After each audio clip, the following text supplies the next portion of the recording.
కాంగ్రెస్ నాయకులందరూ కూడా మీ దగ్గర ఆధారాలు ఉంటే ఇంప్లీడ్ అవ్వండి ఈ కేసులో.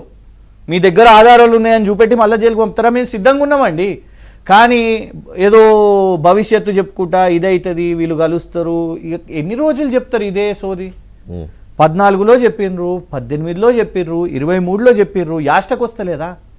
ఇవాళ చెప్పిన తర్వాత కూడా 165 రోజులు ఉన్నా కూడా మీకు సాటిస్ఫాక్షన్ లేదా?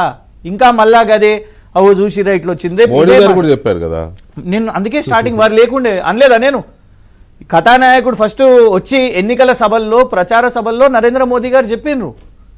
ఇవాళ మేము అంటున్నాం ఎస్ బీజేపీ మీద కూడా మేము గెలిచిందే ఇది.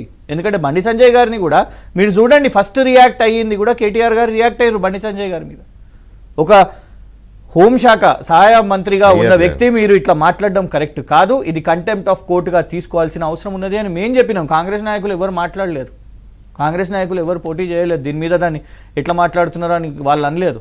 సో నేను అనేది ఏంటంటే, ఒక మహిళను అడ్డు పెట్టుకొని ఎందుకు ఇది బిలో ద బెల్ట్ పాలిటిక్స్, మన భాషలో చెప్పుకోవాలంటే చిల్లర రాజకీయాలు ఇది. అగో అవుతుందంట కలిసి ఉంటారంట, వీళ్ళు కలిసిపోతారంట. మేమైతే బడాబాయ్ చోటాబాయ్ అని అనలేదు కదా. మా అంటే వీళ్ళు ఏమని అంటారు ఎప్పుడు, మీరు బిల్లులకు సపోర్ట్ చేసిరని.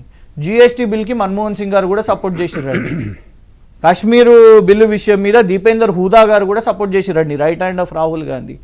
అయితే ఒకటైపోయినట్టేనా? ఇది ఒక్కటి ప్రచారం చేసుకుంటా చేసిరు ప్రచారం. కానీ ఇవాళ ఎస్టాబ్లిష్ చేయలేకపోతున్నారు. ఎందుకు? మీరు ఇట్లనే చెప్పినా కూడా 165 days we have been in jail, మీరు ఎవిడెన్స్ పెట్టలేకపోయినారు. రేపు ఏమవుతుంది? మీరు ఇదే సోకాల్డ్ సిస్టమ్స్ గురించి, ఇన్స్టిట్యూషన్స్ గురించి మాట్లాడే రాహుల్ గాంధీ గారు అండ్ కాంగ్రెస్ పార్టీ ఇవాళ మీరు సుప్రీంకోర్టు మీద నమ్మకం లేకుండా చేస్తున్న పరిస్థితి, సుప్రీంకోర్టుని అనుమానించే పరిస్థితికి తీసుకొని వచ్చారు.